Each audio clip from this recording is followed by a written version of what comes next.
one glass of wine. And John has already told me that he's happy to stay and sign books. And again, thanks to Buttonwood Books for that. So we're delighted that John Huth is here with us today to talk about his book, The Lost Art of Finding Our Way. Professor Huth has impressive credentials, and I certainly can't name them all here. So just the sort of overwhelming highlights. He is a professor of physics in the science department at Harvard University. His main work is in the field of experimental particle physics.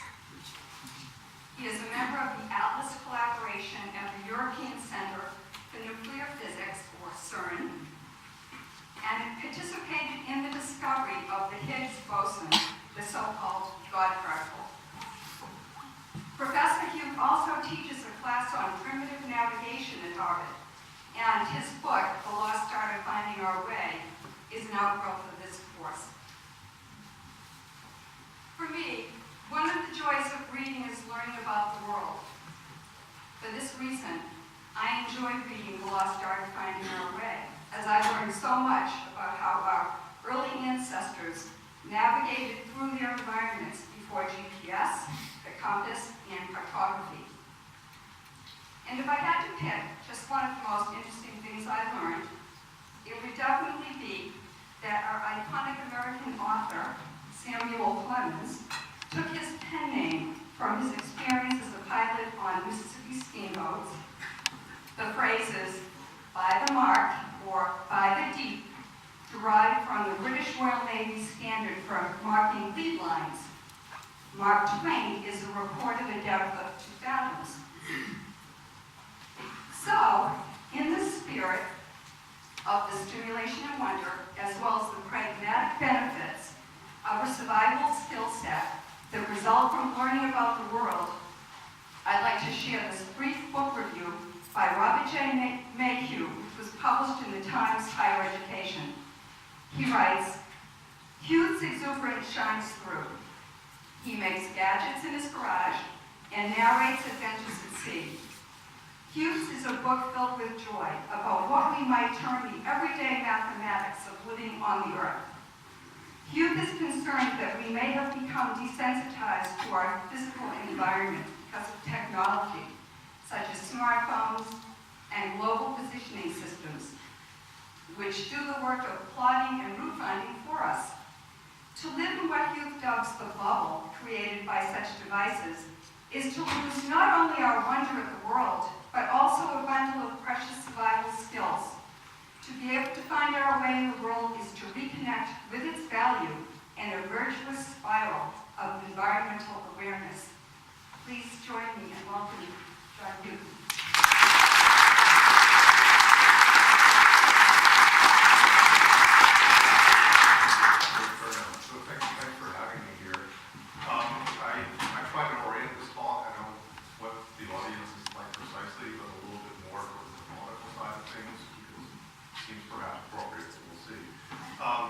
So you may be wondering how I got into this, since I'm a particle physicist and my normal job is to smash atoms together.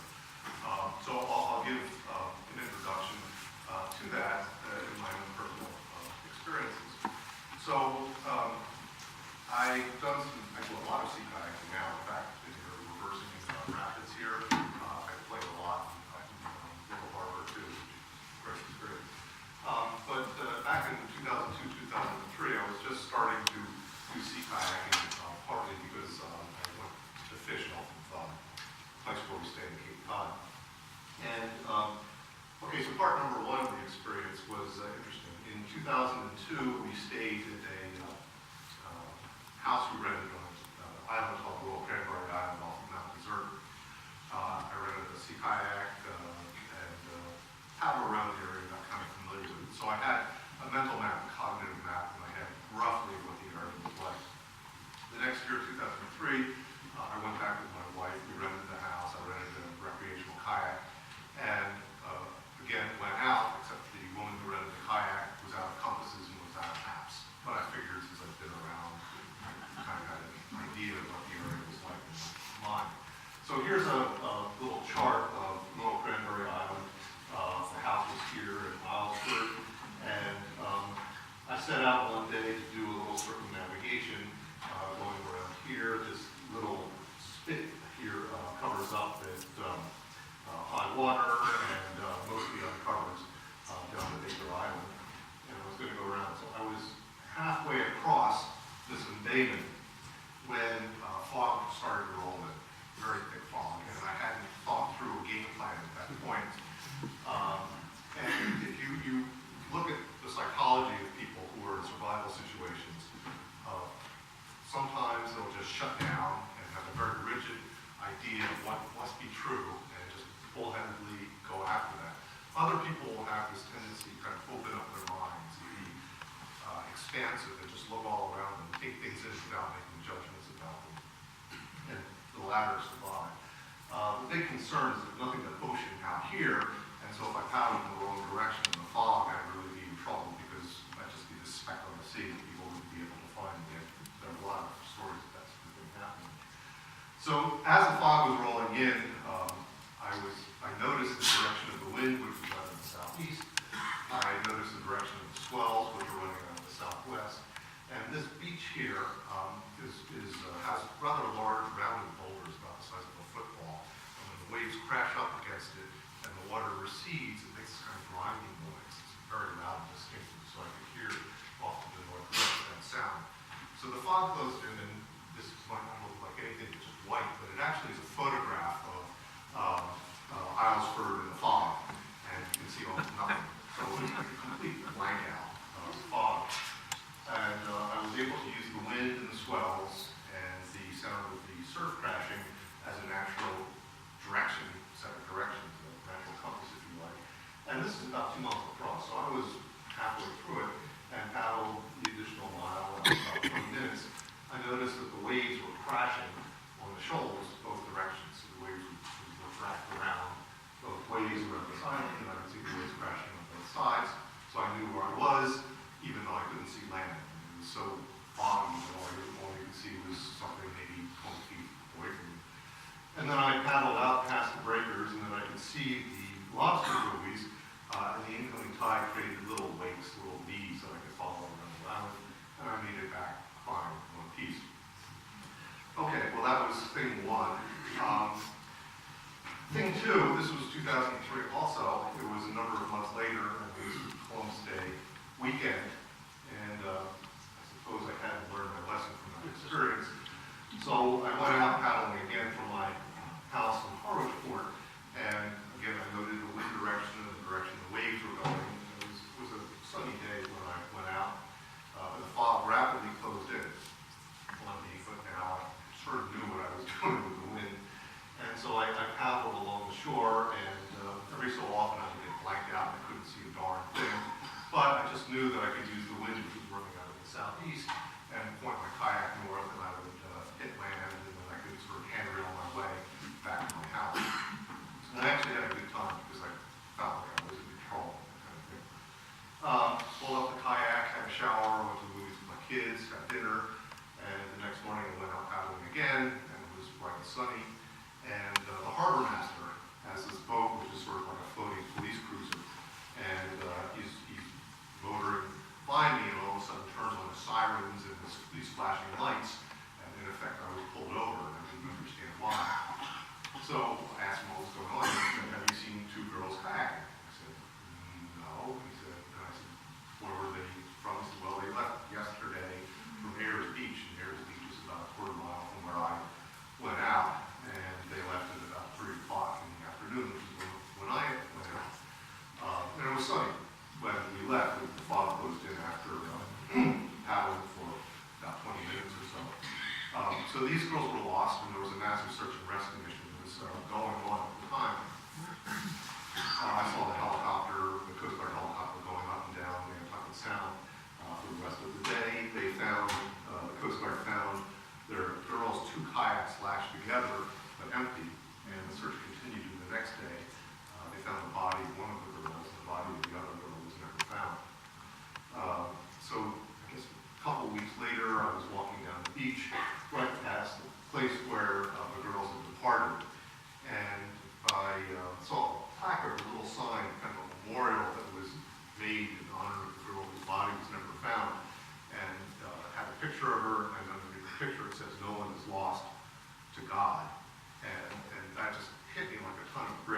because I suppose if you're in a situation where you're reading about a tragedy in the newspaper, or there have been tragedies in the newspaper, it does hit you and you internalize it, but then you turn the page and you kind of go on. But if you're in a situation where you're doing the exact same thing, exact same time, the same conditions, and you're having a good time, and people lost their lives, then it really generates some deep sense of survivor's guilt. And it was a very difficult thing for me to cope with emotionally. And so I started to, well, first I realized that it was the wind, noting the direction of the wind was one of the things that more or less kept me safe. And also the waves. And I started to become rather obsessive. This was kind of a way of working off the sense of guilt, of finding natural ways of getting from point A to point B, natural ways of navigating, all sorts of tricks like that. So not only the wind, but I would memorize the positions of major navigational stars in the sky. So I had these little flip cards, little 3x5 cards, and on the airplane flights to Geneva, Switzerland, I would basically flip through the names of the stars and their positions, and memorize the position of the sun in the sky over the course of the day, how shadows were used, that sort of thing. Then I slowly came to realize that I wasn't the only person that has done this, but many cultures, Polynesians, the Norse, Arab traders, the rise of Western European celestial navigation, all had invented this kind of science of navigation based on an understanding of the environment. And I became fascinated with that. But moreover, at the end of a year, I had this almost epiphany where I was feeling much more in touch with my surroundings than I previously had. So in a sense, as a scientist, there was this kind of rational wall between me and the world outside. And all of a sudden, I was noticing the sun in the sky in a totally different way. It was telling me something. The stars in the sky were telling me something. If it was a cloudy day and the clouds parted, and I could see one star, I could immediately orient myself because I knew that one star was, I don't know, Picard Regulus or something like that. So all of a sudden I felt this kind of kinship with the universe, or at least the world around me, that I hadn't previously felt being part of the universe. And this was a great experience for me. And I realized that these skills of navigation were something that is not intrinsic to, I say, a primitive society, but rather something that we can all learn and gain something from. Another thing that was a bit odd to me, though, was, this was around 2004, I all of a sudden became very sensitized to other people's habits around me. And this was about the rise at the time of smartphones. And so people started to develop this smartphone walk where, you know, they would just sort of randomly walk forwards or walk backwards or walk sideways, stop right in front of you and you crash into them, and, you know, they'd be looking at their cell phone. Now this, for some of us, is an annoyance, but it instilled in me this sense of fear that their lives are in mortal danger. And so I had to resist the impulse to say, stop, stop, stop. Because, you know, just this experience with the girls and all this, and what I had gone through, I was really convinced that they were, you know, people would come to a bad end because they were staring at their cell phones. I suppose people would text and call too. So rather than to act like an insane person on the street corner and grab people with cell phones and shake them by the shoulders, I started a course at Harvard, which I entitled Primitive Navigation. And the idea was that the belief that these skills could be taught to other people and people could actually gain this sense of, I guess, connection to their environment through navigating skills. And in fact, many of the students have come back and written many of the stories about how they were lost somewhere and then they could see the moon rising and they could orient themselves. So I'm going to do a quick test here, and there's no right or wrong answer, but I do this with a lot of audiences. So what I'm going to ask you to do is to, you don't have to do this quite yet, but I'll explain the test. I'm going to ask you to close your eyes so you don't see other people around you, and then point in one of the cardinal directions, east, west, north, or south, okay? And then you can open your eyes and you can see how you did relative to everybody else, okay? So think about it for a second, okay? Now, close your eyes and point west. Okay, now hold it there and open your eyes and look around you. See how people are doing.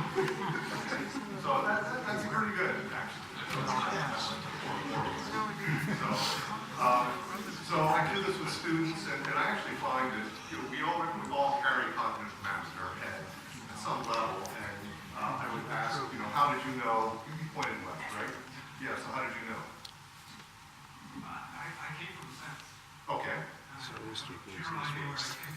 Okay. Yeah, okay, exactly.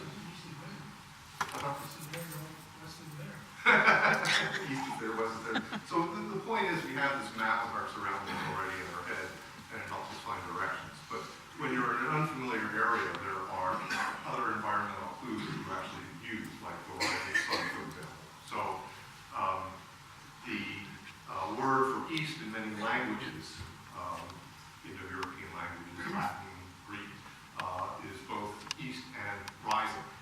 So orient in Latin means the east, which is where we get the word orientation from, and oriental, that sort of thing.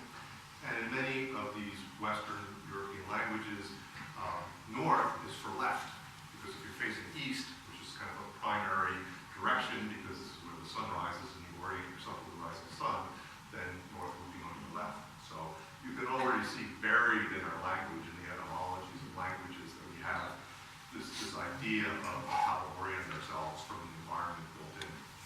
So that was the basis for the course. And out of that course, I wrote the book, The Lost Art of Finding Our Way, which kind of started out as a textbook, but I had enough people that were interested in the topic that I stripped a lot of the math out of it, or almost all the math out of it, and tried to make it presentable. We'll see. So what I'm going to do today is I'm going to talk about a couple specific cultures of navigation and how they knit things together. And then this interesting factoid about humans, how we discovered the ability to sail into the wind, even though the hydrodynamics, the fluid dynamics of how wind moves around the sails is extremely complicated and can't be fully solved by computers even at this point. So that's the proposal. If you don't like it, I guess I could switch presentations, but does that sound good to you? Does that work? Okay.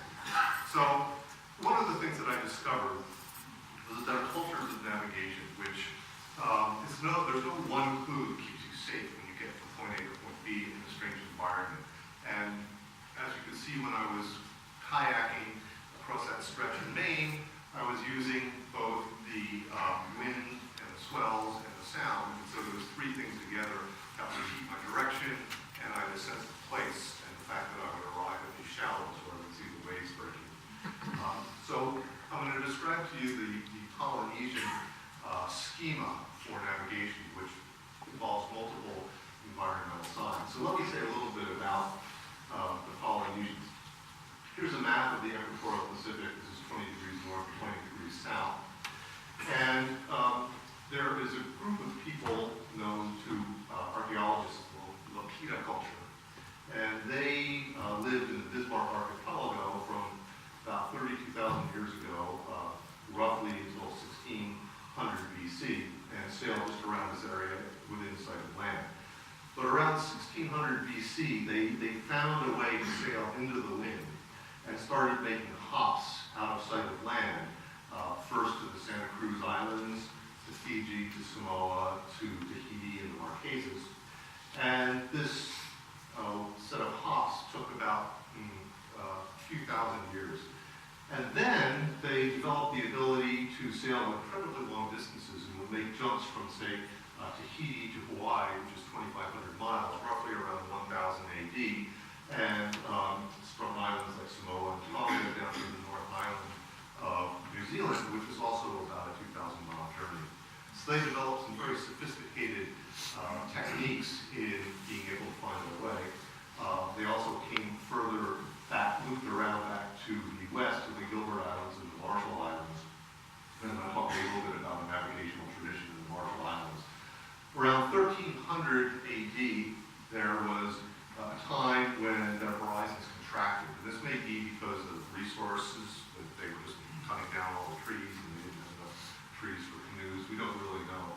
And so the horizons contracted, and at the contact with Western Europeans, you would find archipelagos like the Gilbert Islands, the Marshall Islands, the Caroline Islands, the Tahiti, Marquesa cluster, which still had a navigational culture existing, where people could interrogate the navigators and ask what was going on. So we don't really know what the culture was 1000 AD, but we can piece together the common elements and what we find in the existing cultures in the Marshalls and the Gilberts and so on, and try to speculate on how these feats of navigation that basically gave the Polynesians hegemony over this region of the Pacific. So let me talk a little bit about something that I've worked on with a group of anthropologists who've been studying this for some time. This is based on the PhD dissertation of Kathy Pyrick, who worked in the tutelage of Rick Feinberg at Kent State, and studied navigational traditions in Eastern Solomon. And it's a navigator's toolkit, and I'll describe a lot of the elements in the toolkit as I go along, but let me just say a little bit about it. The outermost ring here, which is in a sense the longest distance piece of navigation, is stars, paying attention to the stars. There are stars that will be directly overhead. For example, Vega and Deneb are two stars in the so-called summer triangle that pass almost directly over our zenith, and that can be a marker for our latitude. There are other stars that would rise due east, like one of the belt stars in Orion would rise due east and set due west, so that could act as a natural compass. There's a mysterious phenomenon called underwater lightning that I'll talk about towards the end of this little section. We don't know what it is, and I'm investigating it. Cloud formations and a wind compass. As you can tell, I can find my direction by just using the wind as a natural compass, but I'll describe a little bit more how they can work. Swells, well, I can find my position where the waves are crashing up in these shallows, but there's something called wave piloting, and I'll talk about that in a bit. Looming, which I won't talk about, which is the coloration of land, even when it's below the horizon, can give a different coloration to the sky than the surrounding water. So this could be seen by navigators at some distance to help them find land. And finally, birds. Some birds, like the frigate bird, would fly out 50 miles or so, would feed, so navigators would only have to get to within 50 miles of the target island. They would see the bird feeding, and then they would drop anchor, and then towards dusk, the birds would then fly towards land, and they would follow the birds towards land. So this is the schema. You can see there's no one trick that they're using, because you can have a failure of a single trick, like what happens if you don't see a bird, or what happens if the swells are going funny, or what happens if the wind drops out. All these things are possibilities, but if you have multiple signs, you can find your way. Okay. How many of you can name a star in the sky? Just raise your hand if you can name a star. Okay. Pretty good. If you can name 3 stars in the sky. Okay. Oh, that's still pretty good. Okay. Wow. How many of you can name 20 stars? Okay. So some pilots in the Gilbert Islands have been recorded as having memorized about 130 stars. I only go up to about 40 myself. And it's not necessary to memorize that many, but I'll skip the slide. There we go. So there was something called a star compass that they use. Let me describe the star compass very briefly. When you're near the equator, the stars will all rise roughly at the same azimuth, which is the sort of the compass angle, if you like. So a compass will start at 0 degrees and go through 360 degrees. So east is 90, south is 180, west is 270. The Polynesians did not have this kind of numerical system, but they did know the positions of the major stars where they rose and where they set. So Betelgeuse is a star that rises at about 7 degrees north up to east and sets about 7 degrees north to west. And so they would memorize the positions of these major stars, and you wouldn't have to know the names of all the stars. There would be a star path that would establish. So as a star rises and it gets somewhat higher in the sky, you could find another star that was on the same path and use that for a compass bearing. So these star paths would basically follow the names of these major stars, but you wouldn't have to memorize the names of 200 stars. All you would have to do is be able to pick off the next one that's rising. So this would be a natural compass that would work at night. But what about the daytime? Oh, by the way, if you do have like a burning question, you can raise your hand. You don't have to feel like you have to hold it. Forget about it. So a wind compass is another concept that we see actually in a lot of cultures. And this is, you can actually play with the wind compass here. You can play with the star compass here for that matter, if you like. So let me just talk about the wind patterns in New England. In the summertime, the prevailing winds tend to be out of the southwest.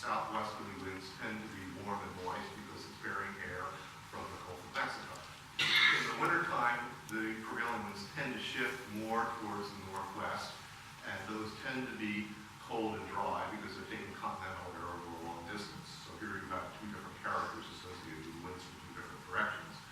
And if you have wind coming off the ocean from the northeast, let's say, it tends to be wet and cool because it's bringing air over a cool section. So immediately, just from the character of the wind in New England, you have some sense of what the direction would be. So that is a crude wind compass, and it's been known that Native Americans employed a wind compass much like this. So there are wind compasses that have been employed throughout these archipelagos, and I'll just give you one example from the island of Vanuatu that Rick Feinberg studied. These are the names of the different points of a compass, and the most prominent direction is Tonga Maro, which is to the southeast. And this is the direction of trade winds that are blowing. And trade winds typically move from the southeast to the northwest. And they're recognizable because there's a cloud formation called a trade wind cumulus. I don't know if you can see that in the back, but it has this characteristic formation where the cumulus clouds sort of have this tail that goes back in the direction where the wind's coming from when it kind of pops up. And so you can be assured that if you see a cloud that looks like a trade wind cumulus, you were seeing a trade wind that was coming out of the southeast. I might also note that the archipelago of Tonga is also in the direction southeast relative to Vanuatu. And Tonga is probably the single most quoted directional name in wind compasses in all of the Polynesian islands. The Pakatu is a northwest wind which typically occurs in November in the wintertime, and it's associated with the appearance of the Pleiades just after sunset. So you see a nice sort of interplay between the knowledge of the stars and the seasons and the wind directions and start to make a kind of cognitive whole. So if you're starting to get the idea that all of these things knit together, they do knit together, and this is sort of the epiphany, was the epiphany that I had personally. Okay, you with me so far? I see you nodding and I'm nodding also.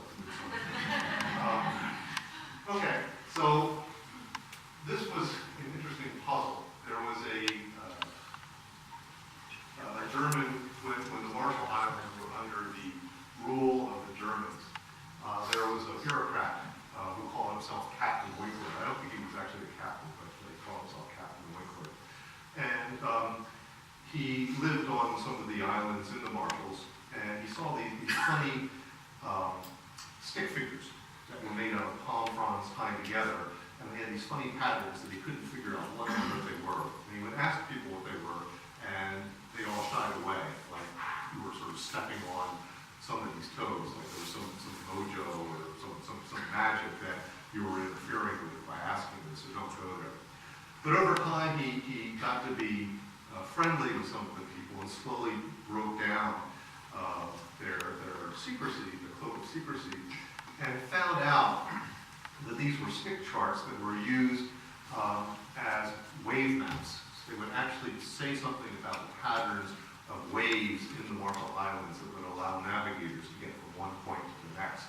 And he published an article in the archives of the Smithsonian called "Sea Charts Formerly Used in the Marshall Islands with Notices on the Navigation of these Islanders in General," and tried to explain something about stick charts.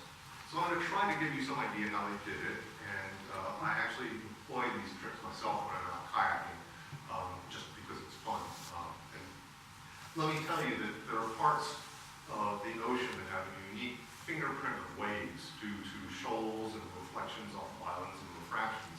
And over time, you can start to really discern these patterns as they're out. So let me just give you one simple example. This is called Nitin Koi. And so here is an island or archipelago, and you have the swell coming from the east driven by the trade winds. And as the wave fronts encounter the shallows of the island, the waves bend around. And you have the waves on the north side of the island starting to bend towards the south, and the waves from the south side of the island starting to bend to the north. And they have this choppy crossing pattern. And this is very identifiable. Western sailors even know about this quite well and experience this choppy pattern on the lee side of islands. Nitin Koi, like many nautical terms, is borrowed from the land, and it actually is the name of a fighting cage that birds get put in. So there's this little cage which is kind of has a dome shape to it, and it has all these sort of interlocking sticks that hold the birds in. So that's where that name comes from. And I'll show you an example of this in a animation. Whoops. Sorry.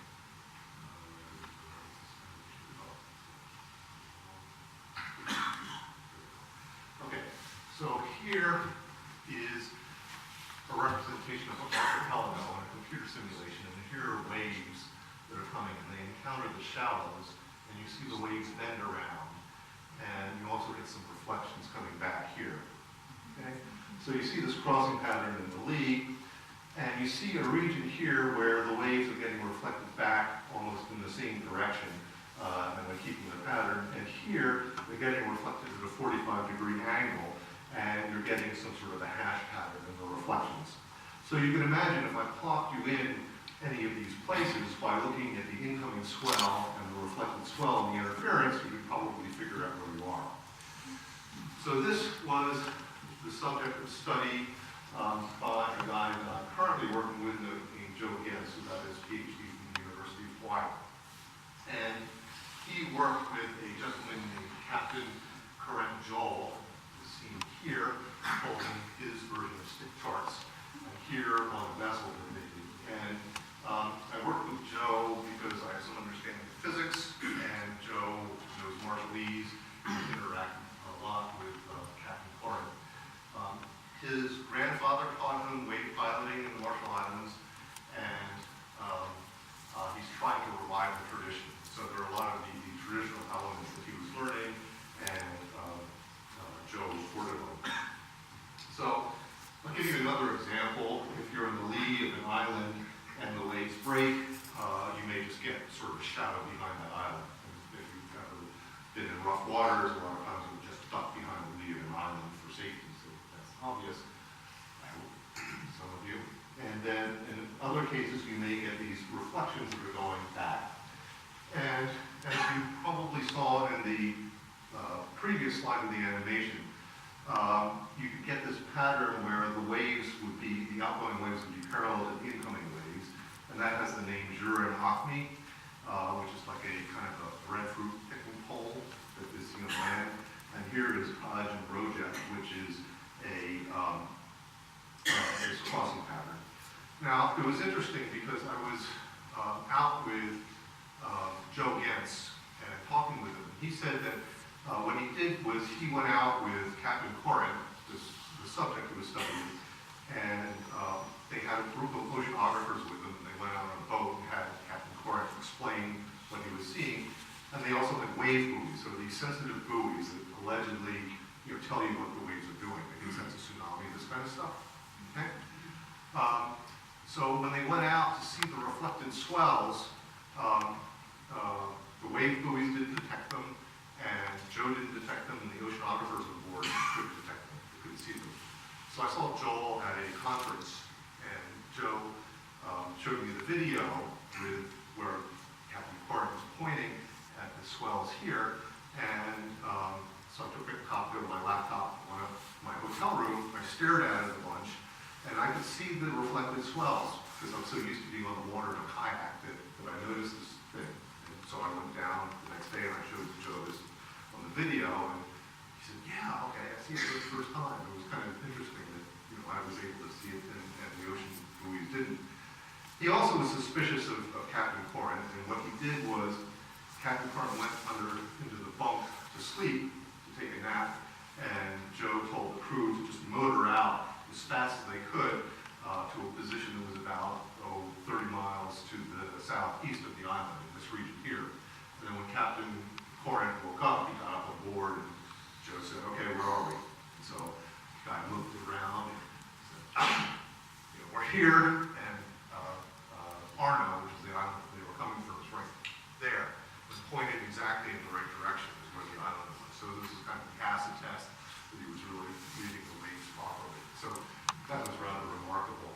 The takeaway lesson that I had was that there was a lot of chop, and the swell was big, and the reflected signals were weak. But through study, this guy was able to find out these incredible weak signals and figure out where he was. And what I did was I'm going to skip this because this is sort of a description of what these teaching charts did.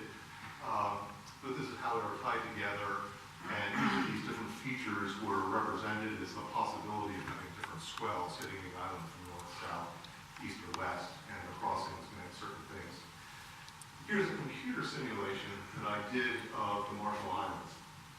And the waves are coming in, the swells are coming in from the east, and you get reflections and refractions. So if you look at this one here, you can see the crossing pattern of the knit and coat, this parallel reflected pattern, and then this kind of hash pattern that you see up to the northeast and the southeast that I pointed out to you earlier. But you can also see that there's this emergent kind of complex structure, which is much more complicated than a single stick chart could give you. So what these stick charts were, the simplest one was the one that I just showed you in the previous slide, which was kind of a training slide. Then the more detailed ones actually have a subset of the area, the swells in a subset of the area traced out by these sticks. And then you have large-scale maps that are effectively almost maps with very little of the swell information. Okay? With me so far? Any questions? I don't want to pour the sauce on you. Okay, so the last topic is this strange phenomenon that's called tilapia, or underwater lightning. And this is still a mystery.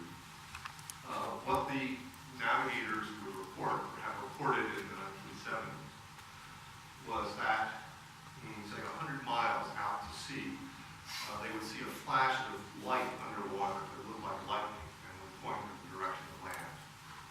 And the anthropologist who found this interviewed people in around Tonga, the Gilbert Islands, and the Eastern Solomons. And these are all places that are separated by over 1,000 miles.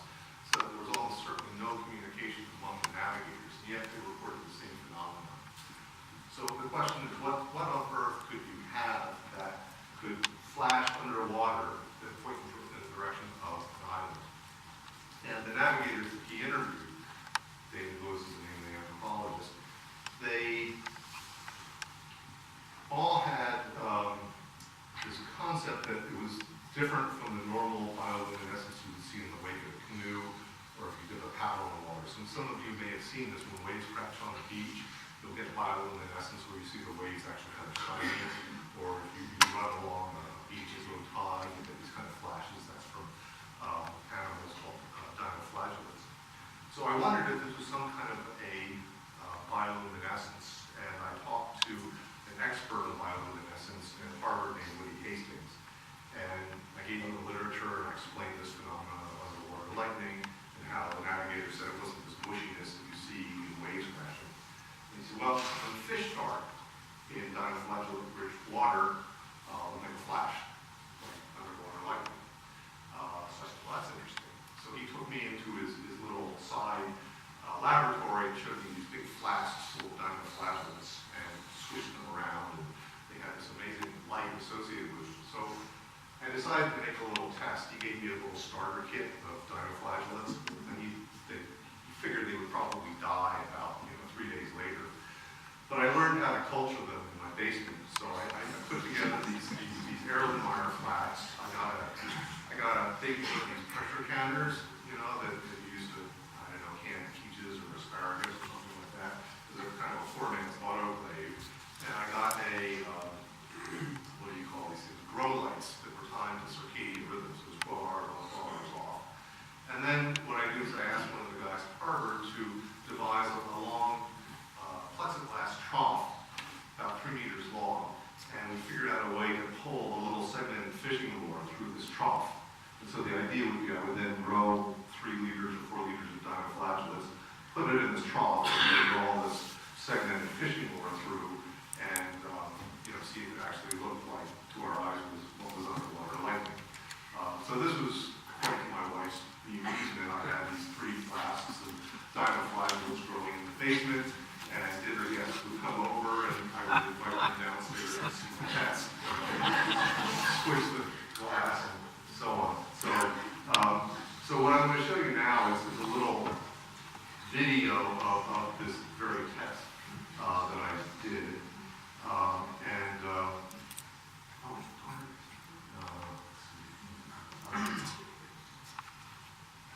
Okay, so let's see.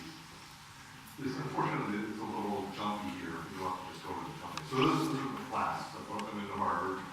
And just apologize for the jumpiness. And then there's the trough that we're filling up. And you can see them kind of plunging down here. So sometimes you have to switch it. You have to switch them regularly. If you need to know anything about growing dinoflagellates in your basement, find your guy. I won't tell you what else I do in my basement.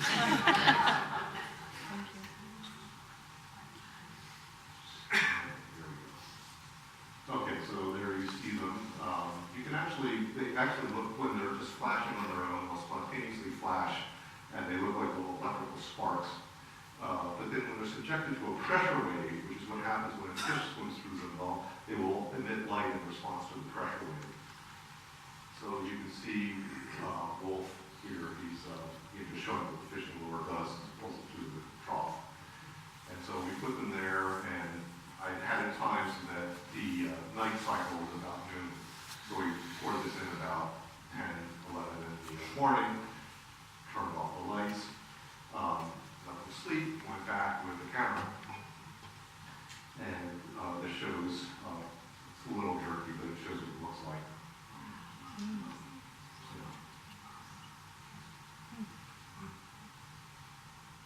We're just pulling it backwards. And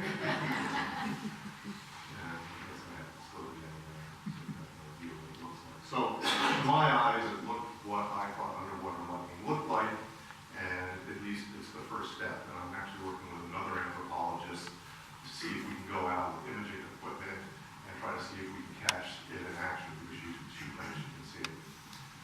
Okay, so what I'm going to do is give you an option here. This is interactive talk. So I have two directions I can go. I can tell you either how the Norse navigation systems worked, or I can tell you how sails work into the wind.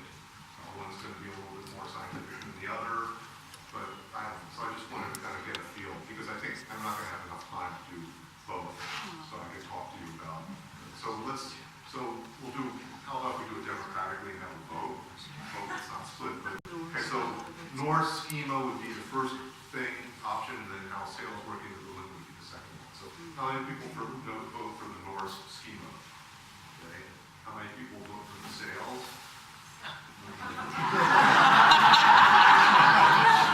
Well, how about if we go into the Norse schema and fight for the sails? I detected maybe a slight preference for the Norse schema, but I can't honestly say that I didn't count. It would be a waste to count. Okay, so there was this period of Norse exploration of the North Atlantic, which was rather remarkable. It corresponds to something that's called the medieval warming period, where the North Atlantic temperature rose by about 3 degrees Celsius. It's not clear that this is global, but it is global to the North Atlantic. And this turns out, what's rather interesting is whereas perhaps the Polynesians were kind of directed, go sail out against the wind and then tack back and forth and then come back to safety, the Norse were driven by these so-called polar easterlies. And a lot of each of these major discoveries was actually an accident. So the discovery of Iceland was by a sailor who was sailing into the Faroe Islands, got blown off, and found Iceland by accident, but made his way back. And then there was a gentleman named Floki who went out and actually released ravens, like Noah released the doves out of the ark, and allegedly found Iceland that way. Similarly, the discovery of Greenland was also somebody trying to find Iceland, who got blown off, of course, and found Greenland, and that was where Eric the Red was sent to Christianize Greenland and colonize it. And then another gentleman named Bjarni Hofsson, not Leif Erikson, was trying to find Greenland from Iceland. They got blown off, of course, and found what was called Vineland. And then there was a subsequent series of expeditions towards Vineland, or what we now know as North America, by Leif Erikson and a number of others. And in fact, although this is the subject of sagas, and you might wonder if it this, there is an honest-to-God archaeological site in the northern tip of Newfoundland called Lansquenet Meadow that was discovered by Helga and Anga Bagstead in the 1960s and has been highly excavated and is most definitely at least a staging site for further expeditions to the south, perhaps to Crater Keep, but not. We don't know. So the question is, how did the Norse navigate in this notorious stretch of the North Atlantic? I will tell you that they probably used the sun because you're at a high latitude. The sun doesn't set during the voyaging season during the summer, and you would be a fool to go out in the wintertime in those boats. I mean, it's just bad enough to go out and do an open boat in the North Atlantic under any conditions, but to do it in the wintertime would be nuts. So their voyaging season was in the summer, and in the summertime the sun barely sets in these latitudes. So the sun would be the primary way that they found a way, and the songs were filled with tales of the sunlight and things like that. So let me say a couple words about the first technique that they used for the sun. So let's say we have a stick sitting in the ground and casts a shadow. Okay? Over the course of a day, if you trace out the tip of that shadow, it makes a path, which is called, mathematicians call it hyperbola. So in the summertime, you would get a path with the sun rising roughly to the northeast and setting to the northwest, and would trace out a path that would look something like this. At the equinox, when the sun is weathering the celestial equator, turns out the path of that shadow is a straight line everywhere on the planet. Always a straight line, although the distance from the stick is going to vary. And then in the wintertime, it's a hyperbola that goes in the opposite direction. So you can imagine that if you knew what the path of the shadow of that stick was on a given day, you could make a compass and orient yourself. So let me explain. Here it is schematically. So you have a disk. You know what the path of the shadow is, and the lower the sun is, the longer the shadow. So all you have to do is orient the disk until the shadow just touches this hyperbolic trace, and then the thing is oriented, so north, south, east, and west. But here's an example of one that I actually use. I actually go out in the woods, and on a flat woods on a sunny day, and I'm able to run an orienteering course. Yes, this is another silly thing I do in my basement. Run an orienteering course with the sun compass. So here, on a particular day, is the trace of the shadow, and then I orient it so that that shadow is touching this trace, and then I have a natural compass that is now perfectly oriented, and I can find my way using it, and I will attest that this works.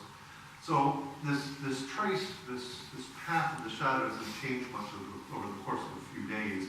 So you can imagine a device that has a stick that you sit in a port, you have it oriented because you know where you are, just like you know which way is west sitting in this room, and you trace out that path, and then you mark north, south, east, and west, and now it's good for 4 or 5 days of the voyage, and you take this out and use it as a way of finding your way. So there are a number of artifacts, 2 in particular that have been found in Greenland, which are thought to be examples of sun compasses. So this is a disc where the node of the stick would be in the center, and you can see these notches which are thought to be directional indicators. And if you look closely, you can find scratches, multiple scratches that look like inscriptions of the traces of the shadow paths in them. So this is one technique that was believed that the Norse used for orienting themselves. Okay, now the next one is going to be tricky, so you're going to have to be ready for a little thing here, but it's going to tell you something about the sky, so you maybe have this cool knowledge of the sky to bring with you. One of the reasons I'm doing this is there was an old blurb that was in the local newspaper, so I felt I had to do the sunstone thing. So I'm blaming the local newspaper. This is complicated. So you asked the question, why is the sky blue? Does anybody know why the sky is blue? In the back. What's the answer? Scattering. Scattering, yeah. Why? Rayleigh scattering. Rayleigh scattering, yes. Okay.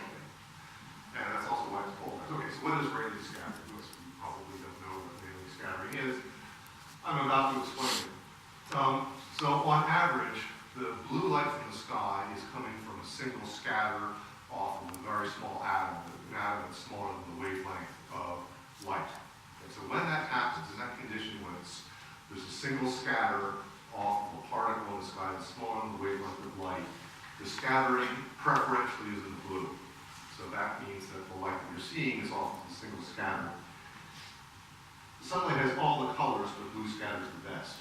In addition to that, light comes in two polarization states. So here's the light moving along, and there's this electromagnetic waves vibrating up or down or sideways. Now when the light gets reflected off of something, at 90 degrees, one of the polarization states gets extinguished. And this is the basis of these Polaroid glasses that you have that is anti-glare. Because what happens is when light reflects off of a puddle or off of the windshield of your car, you only get the light that's vibrating back and forth horizontally. And so what you do with a polarized set of lenses is you block that and only allow the light that's oscillating up and down vertically. So that's the principle behind the polarized lens. The scattering means that part of the sky, the light is polarized, and the light is only oscillating in a certain direction. So there's the fact that the light from the blue sky is blue is just a manifestation of this really scattering as the person in the back so generously offered up. And so here you see a shot from a very high altitude where you see the blue of the scattering of light from the Earth's atmosphere. Now, when you see sunsets are red, and the reason that they're red is all the blue's been scattered out of it by the time it's going through this long path of the atmosphere. So that's why the sunsets are red and those are the things that is blue. Okay, you with me so far? Okay. So, if you look at the pattern of polarization in the sky, when the sun is at the zenith, you get partial polarization at some angle, and then right at the horizon you get full polarization. And if the sun is at the horizon, the zenith, there's a swath of light that's going through the zenith of the sky, which is fully polarized. So here is an extreme fisheye lens that's taking a photo of the sky with a polarization filter, and it's blocking out polarized light that's oscillating back and forth this way, so you get this dark band. So if you can detect the polarization of light in the sky, then in principle you can find out where the sun is. And this polarization even remains if there's some scattering through clouds. I talked to a man who studied ants. There's a kind of ant that lives in the desert called Cataglyphus, and it navigates by polarized light. So he got interested in the same thing. And he went out in the North Atlantic and found that even on a cloudy day, you still retain this polarization information even though it's cloudy. So quite remarkable. So another piece of the puzzle was actually came to light from an SAS pilot who read this piece of Fratton's saga, actually that means Raven saga, but it says the weather was thick and stormy, the king looked about and saw no blue sky, so the king took out the sunstone and held it up, and he saw where the sun beamed from the stone. So the idea being that even when there's clouds in the sky, some of this polarization information is retained, and so you can find directionality by rotating this little stone. So what was the stone? There is a stone which is actually found in great abundance in Iceland, in eastern Iceland, called calcite, which is also known as Iceland spar. And it has this funny property of birefringence. And the idea is that there are two polarization states of light which get split in different ways. They refract through the crystal in different ways. And so you get two images that are produced. So this is just a single X, but you're seeing the two polarization states of light. Now, if you have polarized light and you rotate it just the proper way, you would have one of these images would get extinguished, and you could use the crystal axis to find the direction of the sun. Now, you may think this is a bit far-fetched, but it's doable. I've had students, I give them pieces of calcite, and I ask them to play with it, and they can actually find the direction of the sun. And quite honestly so, they made some trivial errors that turned out that showed that they were far more honest than they expected. They thought they were complete failures, and it turns out that they thought that the sun set in the west, but it was actually set in south or west, and we did the correction. It turned out that they were dead on. So seen an actual Viking wreckage with calcite in it. Has been a recent wreckage of an Elizabethan era ship near England that had a piece of calcite in it. And so there's some speculation that it actually was employed. We just don't know, so this is one of these interesting little mysteries. Okay, so I have one last thing about the Vikings, and we can probably just throw it over to questions at that time, although I may have one little demo I'd like to try, if that's okay. Is that a good way to end it? You know? Yeah? Oh, okay. So, do any of you notice where the sun rises and sun sets as a function of the time of year? Yeah? Okay, so surprisingly, there was a group of Harvard seniors, graduating Harvard seniors, when they were asked, why is it warm in the summer and cold in the winter? 21 out of 23 answered, because the Earth is closer to the sun in the summertime. Okay? Didn't, for some reason, so they aren't even looking at the sun. In this video, it was a commencement, so it was in June. The sun's beaming high in the sky, and all the colors are bright and warm and everything, and the answer is sitting there right in front of them, and yet they're giving the wrong answer. So it's just drove me nuts. Anyway, so since you seem to be a knowledgeable crowd, I don't have to belabor this, but the sun rises due east at the autumnal and vernal equinoxes, March and September, and rises furthest to the south in the winter, with the winter solstice, and furthest to the north in the summer solstice. And the distance, the angle between due east and north and south is called the amplitude.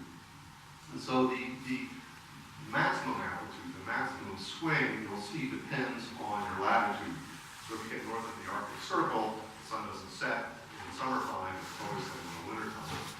So this is the swing that you get as a function of latitude.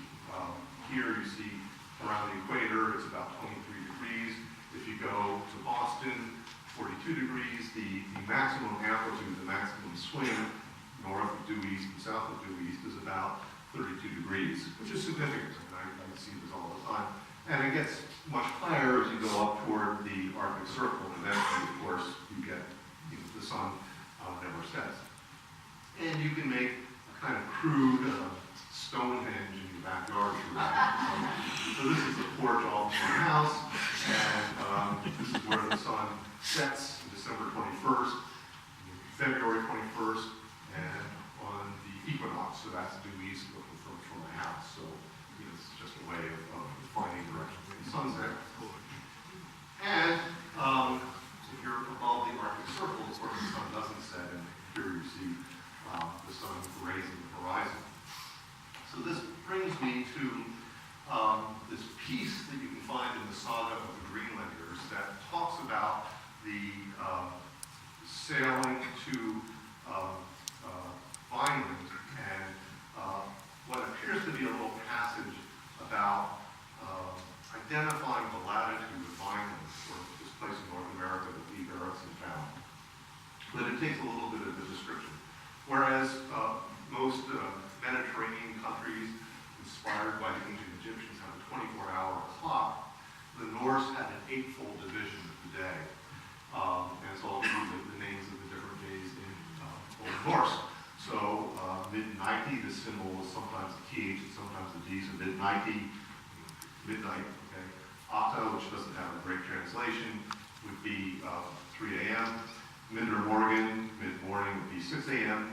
And this would correspond to the time when the sun, on average, would be due east. So, this green disk, you can imagine, would be the Earth, and you have this oblique angle of the passage of the sun, which is actually close to the horizon when you get to high latitude. So, in Mid-Oregon, the sun would be due east. At Dagmal, which is Daimiel, 9 a.m., the sun would be in the southeast. High Dagi, high day, the sun would be at its highest point in the sky, which would be due south. And Ike would be to the southwest. Mid-Afton, 6 p.m. would be to the west, and Natamal, night meal, would be to the northwest. Okay? So in Iceland, we do know that this is used for timekeeping because we have records. This was done in the 19th century. There would be locations where they would put cairns to marked from, as seen from a farmhouse or someplace, you would actually see where the sun was. If it was over a certain cairn, you would say, it's Dagmar, for example. And this place where the cairn was would be called a stad place, or there would be like a hill, which would be, the Eichhill stad or something like that in Icelandic. So Dagmar stad, Eichstad would be the positions of the sun in the southeast and the southwest.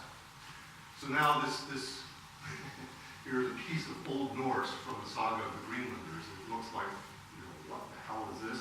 But I'm going to explain actually what it means and try to do the translation for you. So the first one is saying that here in Vineland, is talking about Vineland, describing the qualities of Vineland.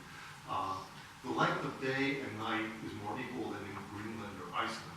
So this obviously looks like Greenland and Iceland. Okay. This word, Jafndagi, is actually in modern Icelandic the word for equinox. So that means when the days and nights are equal. So it's saying that the days and nights are more equal in this land than they are in Greenland and Iceland. Okay. So that's already saying something about the characteristic of the light and day.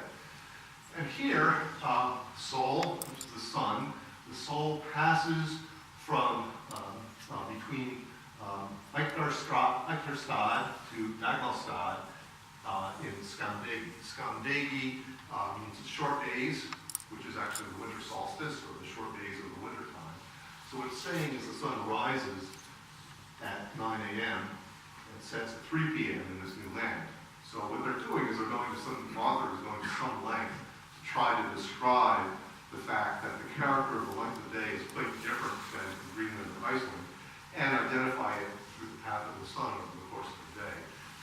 The sailors also were not isolated, going back and forth between Iceland, Greenland, and Vineland. They would go far south as Dublin, and Dublin is about 53 degrees north latitude, and so has very similar characteristics to what Vineland was described. So I'm taking from this passage, they were going to some lengths to identify the location of Vineland and saying it's much further south and it's equivalent effectively to Dublin, which I found to be interesting. So that's kind of buried in the language there, out of the original translations. And I just wanted to sort of put in a little bit about how they told time. Okay, so that is about all I have time for. I wanted to talk about how sales work, but as typical, my ambitions are too great. But I wanted to just give you one quick demo.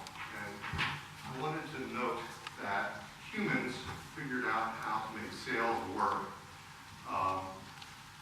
to sail into the wind well before the hydrodynamics were ever figured out. And so there is a very simple way that sails can work with the wind behind them. There we go. So here's a mosaic of Ulysses with a square sail, and the sail kind of recoils. So here's my demo. I'm going to take a ping pong ball and a hair dryer.